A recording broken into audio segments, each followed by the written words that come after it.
Shalom, kami menyambut saudara dan juga Anda sekalian yang baru pertama kali mengikuti ibadah online di GBI Bethel.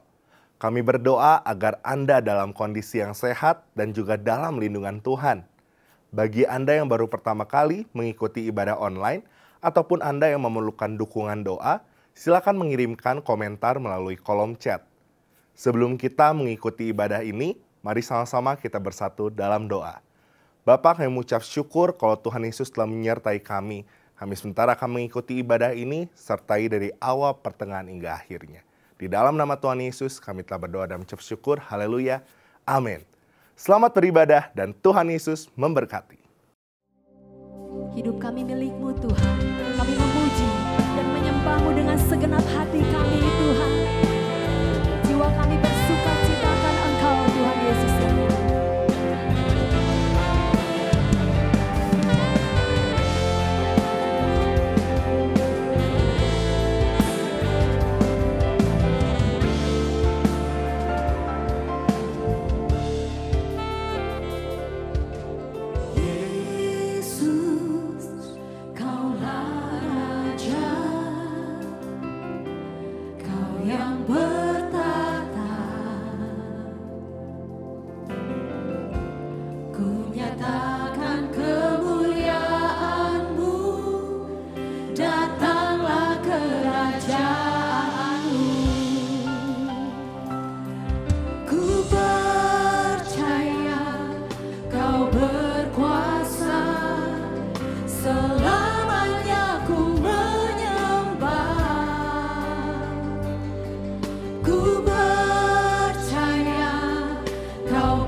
Kami angkat kedua tangan kami tinggi di hadapan-Mu Tuhan.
pujian dan hormat hanya bagi Engkau Tuhan Yesus yang hidup.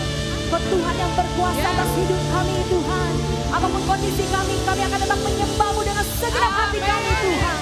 Yang percaya kebaikan Tuhan, sama-sama katakan amin. Berapa banyak yang percaya Tuhan Yesus nyata dalam hidup kita? Boleh lambaikan tanganmu tinggi di hadapan Tuhan. Kami percaya Tuhan, Kau Tuhan Yesus yang baik.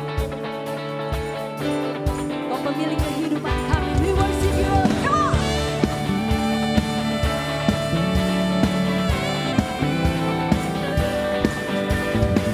Kami akan menari bagi Engkau Tuhan Yesus. Sama-sama katakan. Lord, you are good and your mercy endureth forever. Lord, you are good and your mercy endureth forever. People from every nation. People from every nation and tongue, from generation to generation, we worship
Dua tanganmu tinggi di hadapan Tuhan. Haleluya.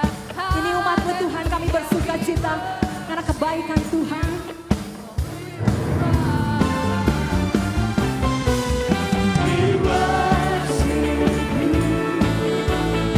Haleluya. Haleluya. We worship you for who you are.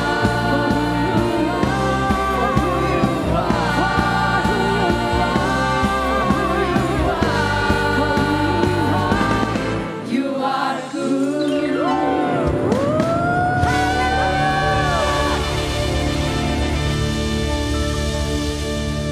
Kita percaya dari hari ke hari kasih-Nya tetap sama, amin. Amin. Tos kiri kanannya katakan Tuhan Yesus tetap sama dulu, sekarang, sampai selama-lamanya. Kami percaya Tuhan, kebaikan-Mu selalu nyata dalam hidup kami. Tetap berkesudahan kasih-Mu Tuhan Yesus. Dari hari ke hari tak pernah terbatalkan, berkat-Mu turun atas hidupku. Dari hari ke hari tiada pernah tertunda, kesetiaan-Mu Kau limpahkan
kebaikan Tuhan. Amin.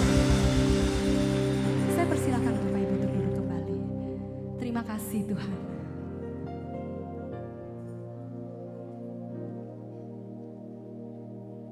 Kami bersyukur Tuhan, punya Tuhan Yesus yang baik. Kami ingin lebih mengenal-Mu, lebih dekat dalam hadirat-Mu Tuhan. Karena Kaulah bagian yang terbaik dalam hidup kami.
Terbaik dalam hidup kami Tuhan.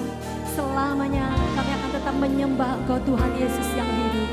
Mari sama-sama katakan. Ku ingin selalu dekat mendengar suara-Mu Bapa, lebih dari segalanya. Ku ingin mengenal-Mu, rahasia hati-Mu, hanya itu rinduku.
Tuhan. Dengan segenap hati kami sampaikan kepada Engkau. Kaulah segalanya.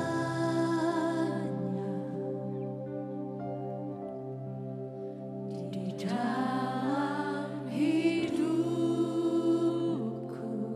Amin Tuhan. Kerajaanmu, kebenaranmu, itu bagianku.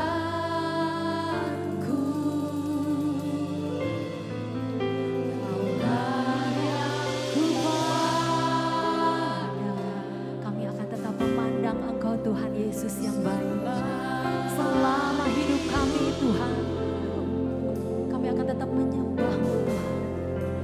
Mengasihimu, memuliakanmu, Bapa dan Raja-Mu.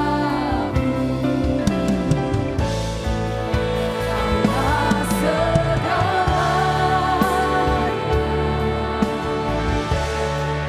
di dalam hidupku. Kerajaanmu, kebenaranmu, itu bagianku. Kaulah yang kupada selama hidup kami Tuhan. Selama hidupku.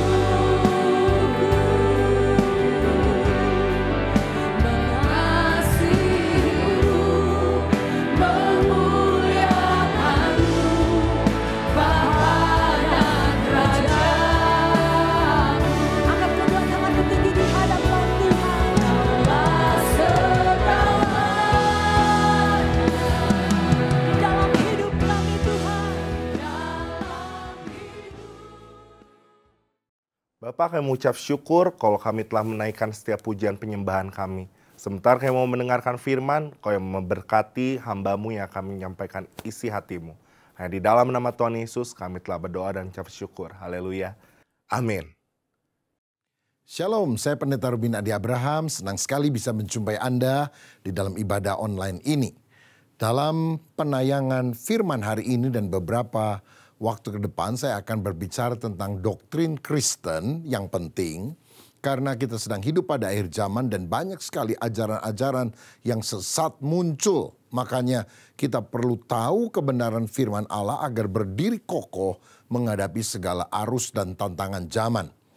Dalam Efesus 4 ayat 13 dan 14 firman berkata, sampai kita semua telah mencapai kesatuan iman dan pengetahuan yang benar tentang anak Allah.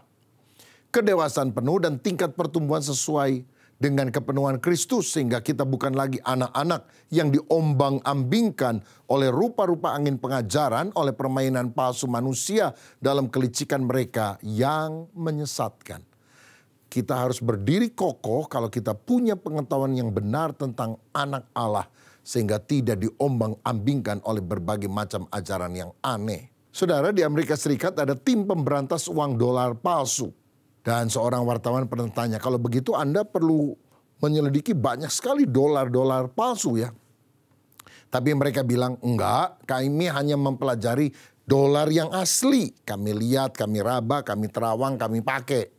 Sehingga kalau kami tahu dengan tepat mana yang asli, dengan mudah kami bisa membedakan dari mana yang palsu. Makanya kita harus belajar firman dengan benar, punya pengetahuan yang sejati tentang anak Allah sehingga berdiri kokoh dan tidak mau digeser dari kebenaran Injil. Kadang-kadang kita melihat ada pengkhotbah ketika dia mengajarkan sesuatu yang sifatnya ajaran moral, khotbah praktis, tampaknya baik-baik saja ya tentang mengampuni, mengasihi, keluarga harus rukun. Tetapi ketika dia mulai mengajarkan sesuatu yang sifatnya doktriner, maka tampak penyesatannya. Misalnya, tidak mengakui bahwa Yesus itu juru selamat atau Tuhan, tidak percaya Yesus satu-satunya jalan, percaya bahwa lewat perbuatan baik saja orang bisa masuk surga, tidak harus melalui Yesus. Ini kan masalah-masalah doktriner, saudara. Dan saya mau katakan, apa yang kita percaya itu akan menentukan perilaku kita. Kalau saudara percaya bahwa LGBTQ itu adalah kodrat, artinya ya memang nggak ada orang yang mau lahir seperti itu. Tapi Tuhan menciptakan dia demikian. Maka yang salah adalah Tuhan kalau begitu. Kalau kita percaya LGBTQ itu adalah kodrat, maka ketika ada orang melakukan tindakan nikah dengan sesama jenis, ya nggak masalah karena memang kan dia lahirnya seperti itu. Ini kan bukan gangguan jiwa, ini sesuatu yang normal. Berbeda kalau kita punya pandangan bahwa manusia diciptakan Allah itu hanya laki-laki dan perempuan. Nah, baik. Hari ini kita akan belajar perihal Allah Tritunggal.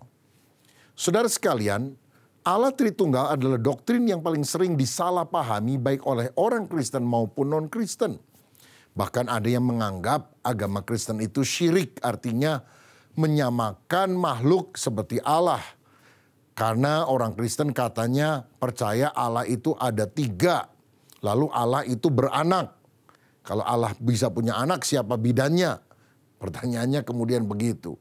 Lalu kalau pakai matematika, gimana bisa sih 1 ditambah 1 ditambah 1 kok 1? Mestinya kan 1 ditambah 1 tambah 1 ya 3. Jadi kalau orang Kristen percaya ada Allah Bapa, Anak, Roh Kudus ya berarti Allahnya ya 3. Begitu, saudara.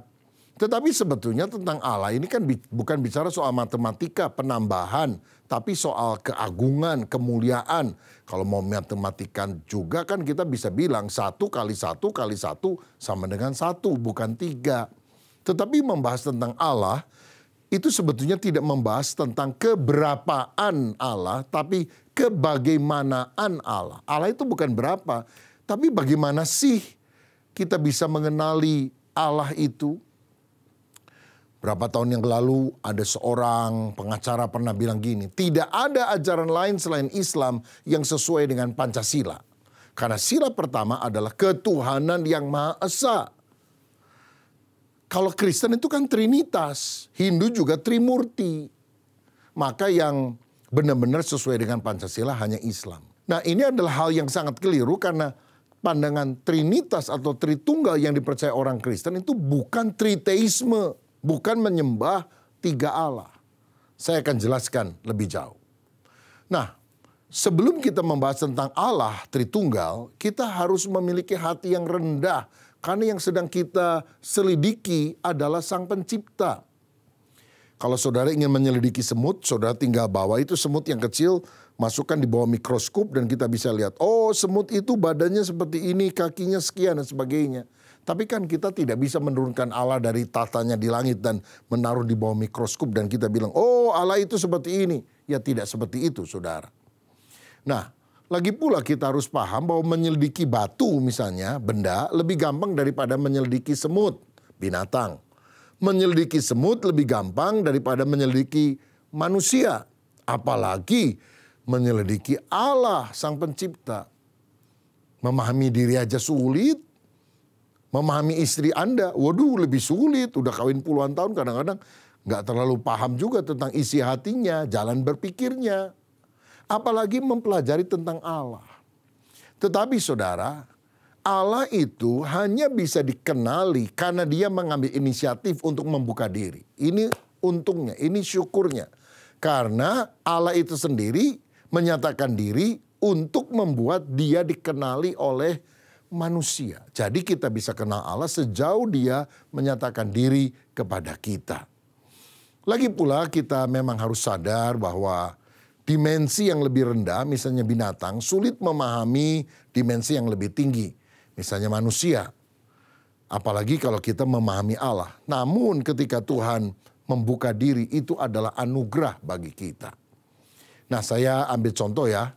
Di sini kita lihat ada gambar 1 dimensi, garis. Memahaminya lebih gampang. Memahami yang 2 dimensi, bujur sangkar, lebih sulit. Memahami yang 3 dimensi, kubus, lebih sulit lagi. Tetapi kubus lebih gampang memahami bujur sangkar dan garis daripada garis memahami kubus. Karena garis cuma 1 dimensi, sedangkan kubus 3 dimensi. Saudara-saudara, seorang tokoh bergereja bernama Agustinus pernah berkata, coba pikirkan tentang Allah Tritunggal dan mungkin Anda akan kehilangan akal. Tapi coba mengabaikan tentang Allah Tritunggal dan mungkin engkau akan kehilangan jiwa selama-lamanya. Makanya kita harus meneliti, mempelajari tentang Tuhan dengan rendah hati dan berkata, Tuhan, nyatakanlah pribadimu supaya saya bisa mengenal Engkau. Nah, pada intinya kekristenan itu menyembah Allah yang esa, Allah yang satu, bukan Allah yang banyak, saudara. Kekristenan itu bukan politeisme, menyembah banyak Allah, tetapi monoteisme, yaitu percaya kepada Allah yang esa, Allah yang satu. The belief in only one God. Misalnya Musa di dalam Ulangan 6 ayat 4 berkata, dengarlah hai orang Israel, Tuhan itu Allah kita, Tuhan itu esa. Maleakhi 2 ayat 15, bukankah Allah yang esa menjadikan mereka daging dan roh? Markus 12 ayat 29, jawab Yesus, hukum yang terutama ialah, dengarlah hai orang Israel, Tuhan itu Allah kita, Tuhan itu esa. Paulus di dalam 1 Timotius 2 ayat 5 berkata, karena Allah itu esa dan esa pula dia yang menjadi pengantara antara Allah dan manusia, yaitu manusia Kristus Yesus. Jadi berkali-kali Alkitab mengatakan Allah itu adalah Allah yang esa, adalah Allah yang satu. Nah, tetapi Allah yang esa itu ternyata Tritunggal. Apa artinya?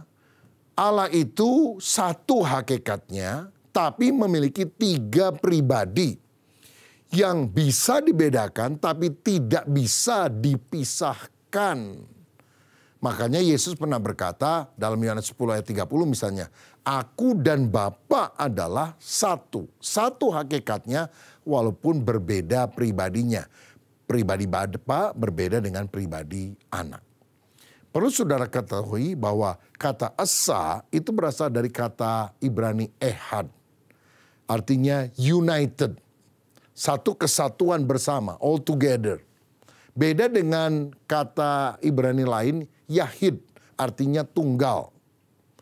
Misalnya Abraham punya anak Ishak, anakmu yang tunggal, itu yahid tulisannya, bukan esa. Nah, sekarang saya akan mengajak saudara untuk melihat satu contoh di dalam Alkitab yang menunjukkan keesaan Tuhan. Kejadian 1 ayat 26 berkata, berfirmanlah Allah, baiklah kita menjadikan manusia menurut gambar dan rupa kita. Ayat 27, maka Allah menciptakan manusia itu menurut gambarnya.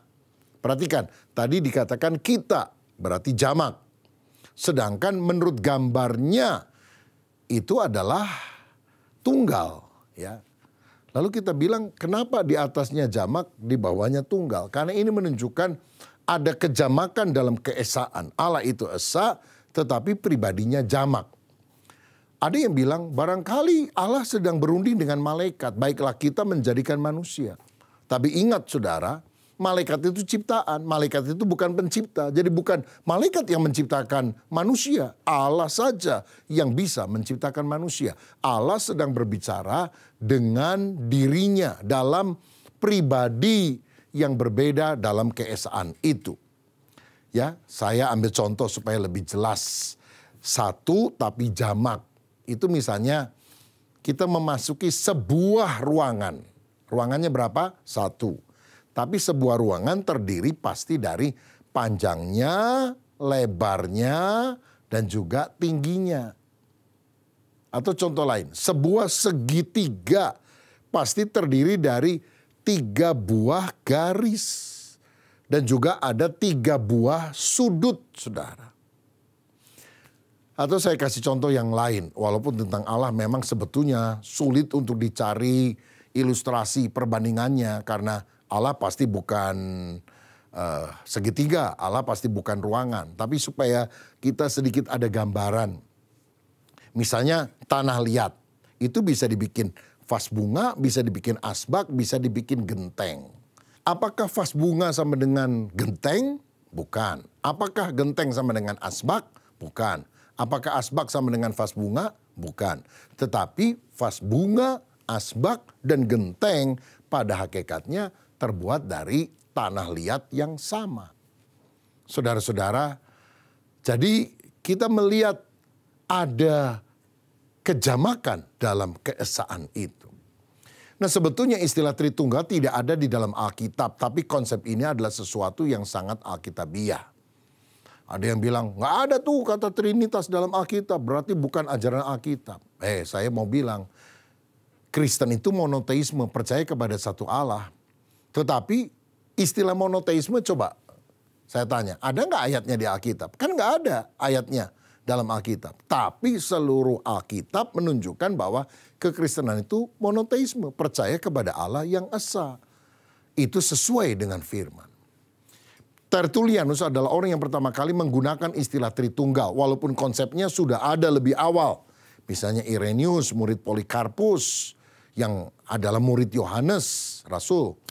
Itu juga sudah mengemukakan pandangan tentang masalah Allah esa, tetapi punya pribadi yang berbeda tersebut. Nah, doktrin Tritunggal ini kemudian disahkan di dalam Konsili Nikea tahun 325. Yang intinya Allah itu esa, tapi memiliki 3 pribadi yang sehakikat dan setara. Mungkin saudara berpikir, kalau gitu kenapa sih doktrin Allah Tritunggal itu perlu dirumuskan, rumit banget. Saya aja nggak terlalu paham, apalagi bisa menjelaskan kepada orang lain. Kenapa perlu dirumuskan doktrin ini? Ada 3 alasan. Pertama, doktrin Allah Tritunggal dirumuskan karena telah terjadi kesimpang siuran pengertian mengenai pribadi Allah. Akibatnya yang kedua, timbul macam-macam ajaran sesat. Maka yang ketiga, ada kebutuhan untuk mendalami kebenaran tentang Allah Tritunggal. Sehingga umat yakin ini loh yang benar, yang lain adalah sesat. Saudara-saudara, dan ini memang dirumuskan oleh bapak-bapak gereja, yaitu tokoh-tokoh awal dalam pergerakan kekristenan. Dan rumusan dari konsili-konsili gereja artinya gabungan-gabungan pertemuan para hamba Tuhan pada zaman itu yang menghasilkan sebuah ketentuan itu harus kita yakini, kita pegang. Karena apa? Begini, Yesus itu adalah sang kebenaran. Dan dia menyatakan, mengajarkan kebenaran kepada murid-muridnya, yaitu para rasul. Kalau ternyata muridnya mengajarkan sesuatu yang lain, yang tidak benar kepada orang lain, kan bisa langsung ditegur oleh Yesus. Karena Yesus dan para murid hidup sejaman. Lalu kemudian setelah Yesus naik ke sorga, para murid juga mulai menjadi tua. Para murid itu kan punya murid lain. Seperti contoh tadi, Rasul Yohanes punya murid namanya Polikarpus. Polikarpus kemudian punya murid lagi namanya Irenaeus. Jadi kalau misalnya muridnya para rasul itu mengajarkan yang agak menyimpang, ditegur sama rasul. Karena mereka masih hidup pada zaman itu. Nah, jadi tokoh-tokoh gereja awal yang adalah muridnya murid para rasul itu, tokoh-tokoh gereja awal, itu yang disebut sebagai bapak gereja. Dan mereka masih hidup lebih dekat daripada sang sumber kebenaran. Saudara-saudara, bayangkan dengan orang yang hidup baru di abad 20, 21. Kan jauh banget dari sumber kebenaran yang pernah hidup. Yaitu Yesus, kemudian murid-muridnya, bapak-bapak gereja. Bagaimana mungkin orang yang hidup pada masa kini bilang, semua itu salah tuh. Konsili gereja salah tuh. Yang benar adalah saya. Waduh, luar biasa. Konsili-konsili gereja itu banyak dan sudah selesai, saudara. Dan orang yang mulai menggugat itu rupanya belum selesai dengan dirinya sendiri. Lalu mengotak-ngatik sesuatu yang sebetulnya sudah selesai dan sudah diterima oleh gereja sedunia. Lebih jauh kita melihat ada gambar, only one God, hanya ada satu Allah. Tapi dia punya 3 persons, 3 pribadi, the Father, Son, and Holy Spirit. But distinct personalities, ada perbedaan daripada pribadi tersebut. Saudara, jadi gini, Bapa adalah Allah, Anak adalah Allah, Roh Kudus adalah Allah. Tapi Bapa bukan Anak, Anak bukan Roh Kudus bukan Bapa. Kasih contoh lagi ya, supaya lebih jelas. H2O adalah unsur kimia untuk air, uap, dan es. Apakah air H2O? Ya. Apakah uap H2O? Ya. Apakah es H2O? Ya. Tapi apakah air sama dengan es? Tidak. Apakah es sama dengan uap? Tentu juga tidak. Jadi kalau saya bilang, aduh saya haus nih, tolong ambilin ya segelas air. Saudara bawa es.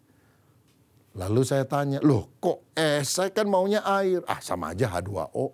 Oh jangan gitu dong, saya maunya kan adalah air. Ya udah saya ganti. Saudara balik lagi ke dapur, sekarang bawa gelas kosong. Loh, kok gelas kosong? Uap nih, tadi uap, menguap. Kan sama H2O. Loh iya, tapi bentuknya lain. Saudara, jadi ini sedikit gambaran contoh tentang bagaimana Bapa, Anak, dan Roh Kudus walaupun satu hakikat tetapi beda pribadinya. Bapa adalah Allah yang bersemayam jauh di atas kita. Alkitab berkata, surga adalah tataku, bumi adalah tumpuan kakiku. Dia adalah sang pencipta dan pemelihara dunia ini.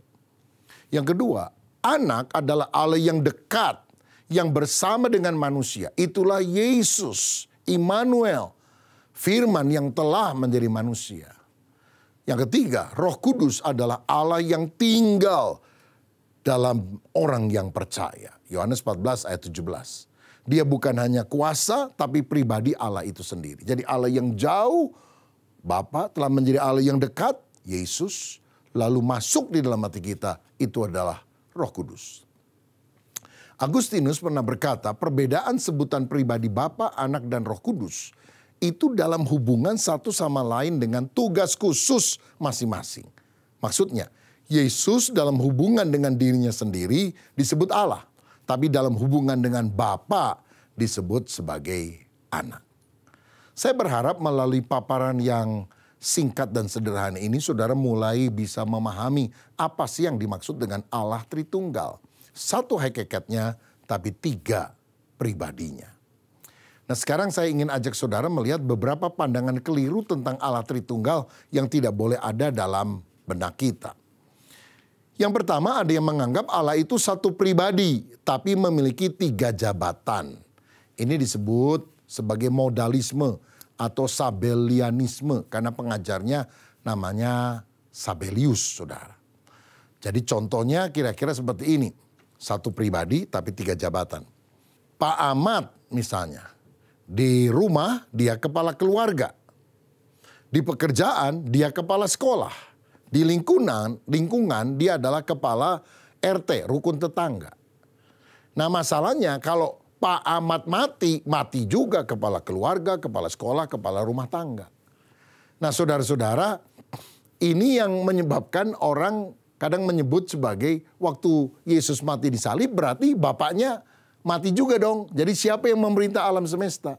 Yang mati itu anak Allah di kayu salib. Tapi Bapa dan Roh Kudus tidak mati, saudara.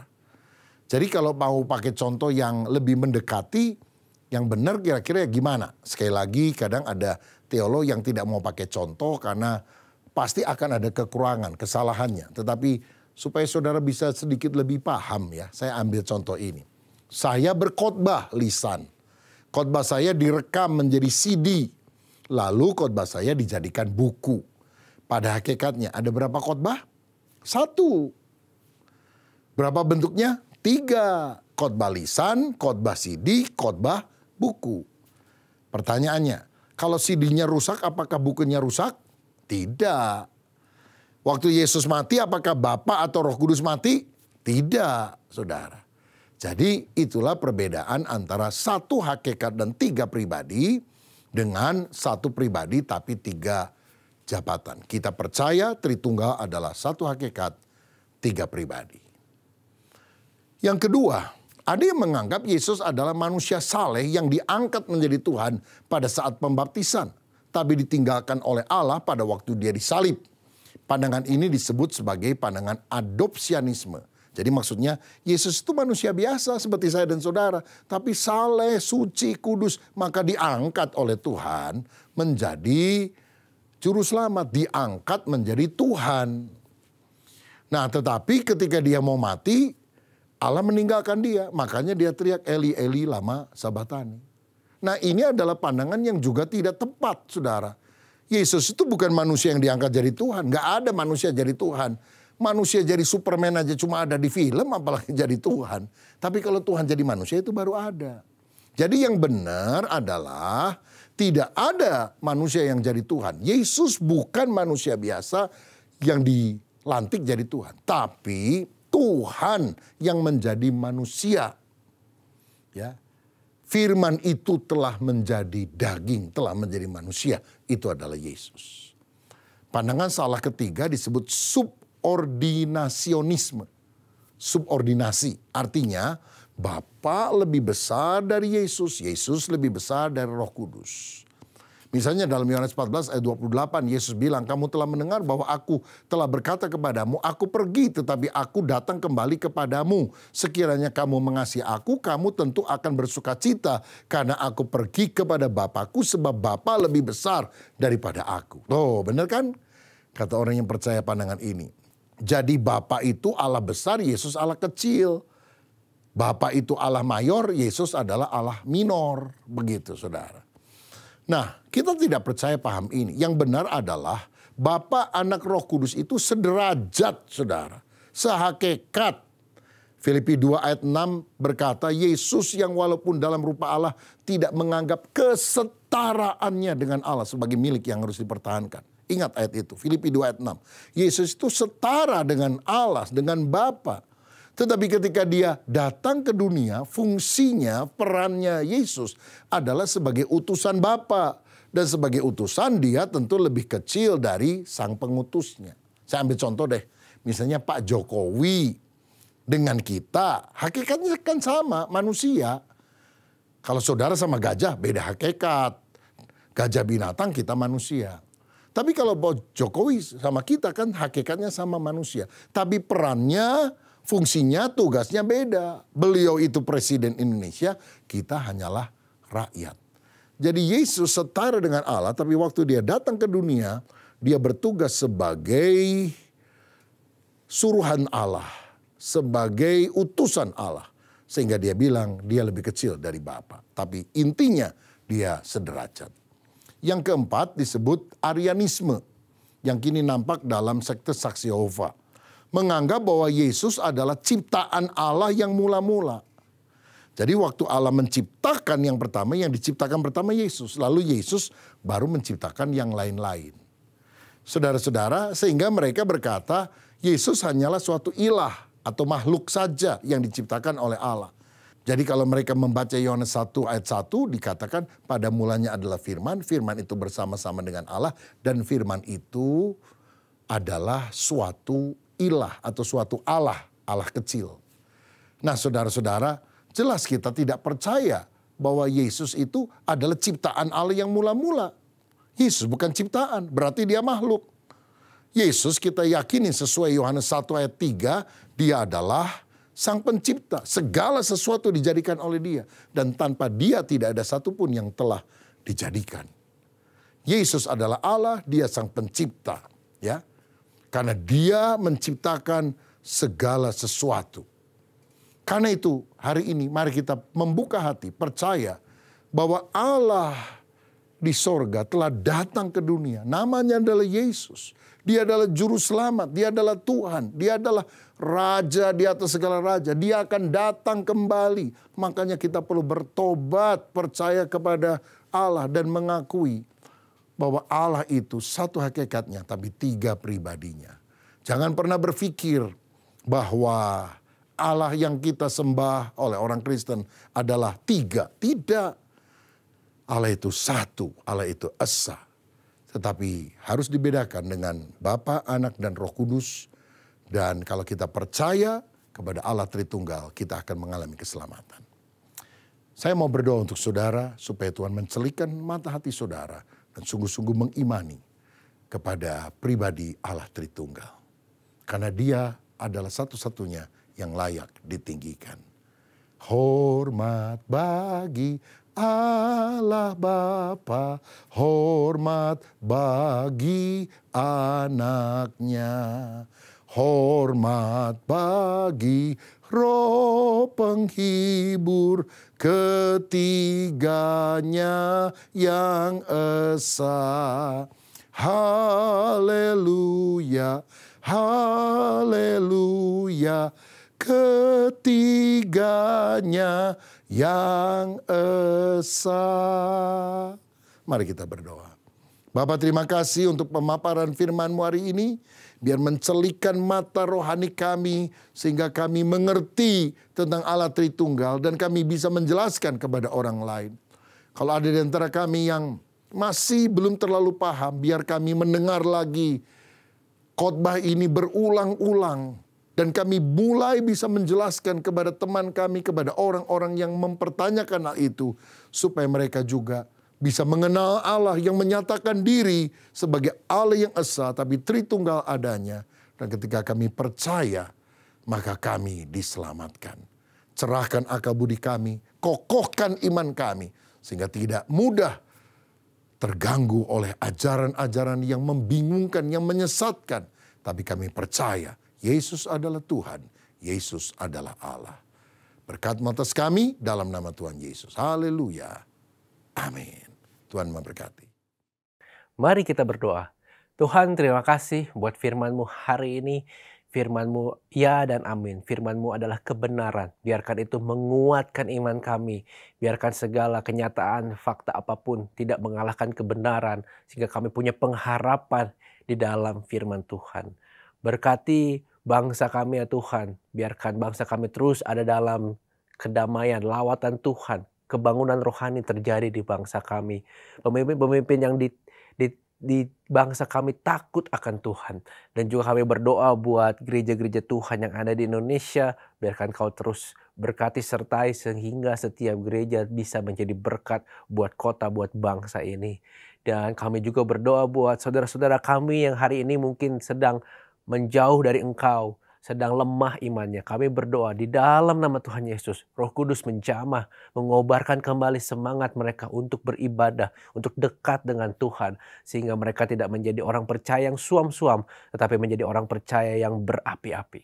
Terima kasih ya Tuhan, sekarang kami mau angkat tangan kami membutuhkan berkat-Mu. Diberkatilah keluargamu, diberkatilah usahamu, diberkatilah studimu, diberkatilah pertumbuhan rohanimu. Engkau akan terus naik bukan turun. Engkau akan menjadi kepala bukan ekor. Berkat dari Allah Bapa, keselamatan dari putranya Yesus Kristus, dan persekutuan yang manis dengan Roh Kudus akan menyertai hidup kita sampai selama-lamanya. Di dalam nama Tuhan Yesus yang telah diberkati, mari katakan amin. Tetap ikuti ibadah online, bagikan ibadah ini jika memberkati saudara, dan jangan lupa subscribe untuk terus diberkati oleh konten-konten rohani. God bless you.